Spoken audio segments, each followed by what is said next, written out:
Hello guys, আজি মই বনাবলৈ লৈছো ৰঙালাও আৰু এয়া কণী চাৰিটা।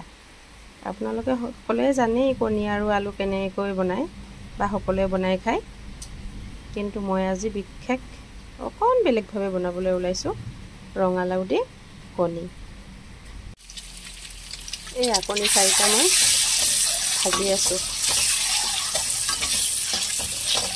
অকণমান ভাজি ল'ম আৰু ৰংচুৱাকৈ।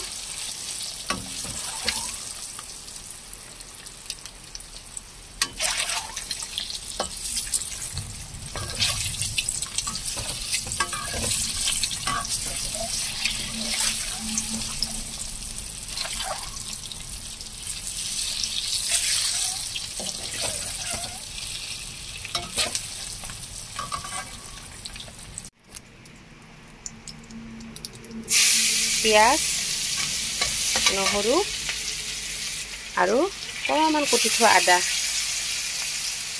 বিশেষ মই মছলা আজি ব্যৱহাৰ নকৰোঁ, কাৰণ আজি আমাৰ ইয়াত বহুত ডাঙৰ ধুমুহা বতাহ অকণ আগতে দি গ'ল, কাৰেণ্টো নাই আৰু মিক্সিত পিচিবলৈ মছলা নহ'লেও, সেয়েহে অকণমান কুটি থোৱা পিয়াজ, আদা আৰু সৰু সৰুকৈ জলকীয়া কুটি দি দিছোঁ। এইখিনি মই অকণমান ভাজি ল'ম। পিঁয়াজখিনি ভাজি হৈ গ'ল। পিঁয়াজখিনি ভাজি হোৱাৰ পিছত মই ৰঙালাওখিনি দিছোঁ। ৰঙালাওখিনি অকণ ভাজি ল'ম।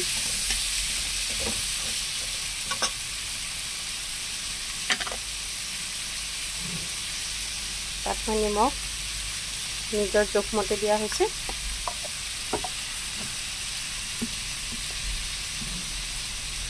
আৰু হালধি গুড়ি দিয়া হ'ল। আটাইখিনি লৰাই কিনে অকণ ঢাকনি দি থৈ দিম।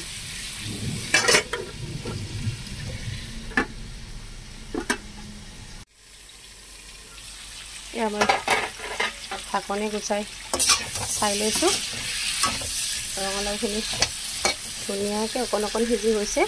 আৰু আপোনালোকে দেখিছিলে যে এই চাৰিটা আলু যে দিছিলোঁ মই গোটা গোটা, এইকেইটা অকণমান সিদ্ধ কৰি দিছিলোঁ, কাৰণ সিদ্ধ কৰি দিয়াৰ পিছত এনেকৈ ভাঙি দিলে সোনকালে আলুখিনি ভাঙি দিব পৰা যাব আৰু তেতিয়া তৰকাৰীখন অকণমান ডাঠ ডাঠ হ'ব। সেইকাৰণে মই চাৰিটাহে আলু দিয়া হৈছে।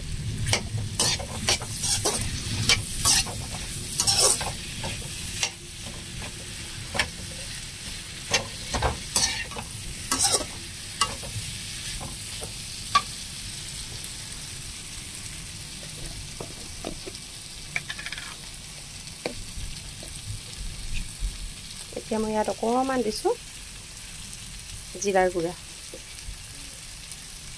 গুড়ি অকণমান দিছোঁ। বিশেষ মছলা ব্যৱহাৰ নকৰোঁ মই, আপোনালোকক কৈছোঁৱে।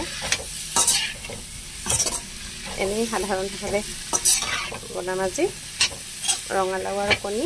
এনেকৈ দৰে বনাই খালে খুব ভাল লাগে। আপোনালোকে বনাই খাবচোন।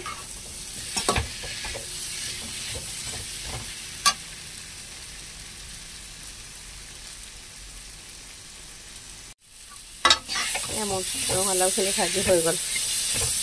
ধুনীয়া গোন্ধ এটা ওলাইছে। যদিও আদা নহৰু দিছোঁ, বেছি মছলা দিয়া নাই, তথাপিও ইমান ধুনীয়া গোন্ধাইছে। আৰু লগতে ইয়াত পানী ঢালিছোঁ অকণ। পানীখিনি দি অকণমান লৰাই ল'লোঁ।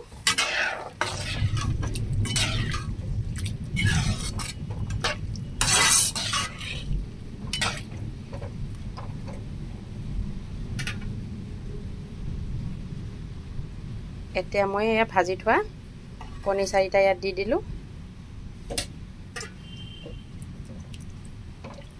তাৰপিছত এইখিনি অকণমান ঢাকি দিম।